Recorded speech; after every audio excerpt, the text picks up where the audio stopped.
wants to know Warren, Charlie, and Greg's views on how Kraft Heinz has performed over the last 12 months compared to the disappointing performance pre-COVID. And what are your current and longer-term views on Kraft Heinz prospects?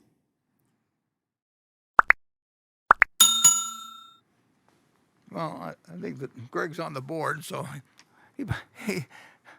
I don't know that we're in a position to give advice on Kraft Heinz. We do, we entered in effect a semi-formal partnership with 3G many years ago when it was just the Heinz deal, and then went on to the acquire Kraft with our partners, and they've done more than they hold up their share of things, and we do what we said we do going in, which is to be a financial partner, and they're more of the operating partner, although we participate to a degree in any big decisions, and they would listen to us. But we're not making any, in terms of Kraft Heinz stock, that's up to somebody else to evaluate. Yeah, the only thing I would add, Warren, is I think we're very comfortable with the fact that they put a strong manager in place in Miguel, and he's put a very good team in place at Kraft Heinz. So we're pleased with the leadership and management team in place. They're very focused on how they're executing as they've gone forward and rationalizing their capital structure and managing down their debt structure. So very pleased with the path forward with the existing management team. We feel better about this is a more general subject, but one of the subjects I might write about in one of the future annual reports is the problems caused by the myths that people have about their own organization. And I've seen that so many times in various forms. And to some extent, the problem has become accentuated in the last 20 or 30 years because the CEO often and works with the investor relations, and they say, well, we have to have constant contact with the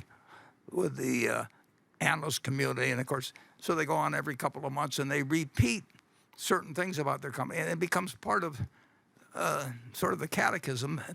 And nobody's going to go on 2 months after the CEO has said one thing and say, well, actually, that really isn't the way. They're not going to contradict themselves or change course. And so if you get these myths, and they can occur in a lot of different ways. I can give a lot of examples, which I won't do. Is I'll tell my friends in corporate America I really am not going to squeal on them. But there's a lot of mythology that gets handed down from one CEO to the next. Can the succeeding CEO say the guy that picked him, was on the wrong course, or he's been telling you something that isn't really quite true? He can't do it, And then he starts repeating it, and it leads to enormous errors. But it's hard to tell the story without giving examples, and I don't like to give examples. So we'll see when I write about it sometime. Charlie, you probably got some thoughts.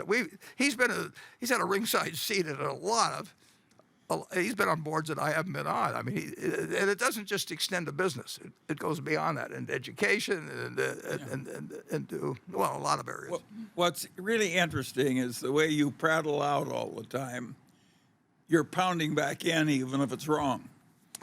And so one of my favorite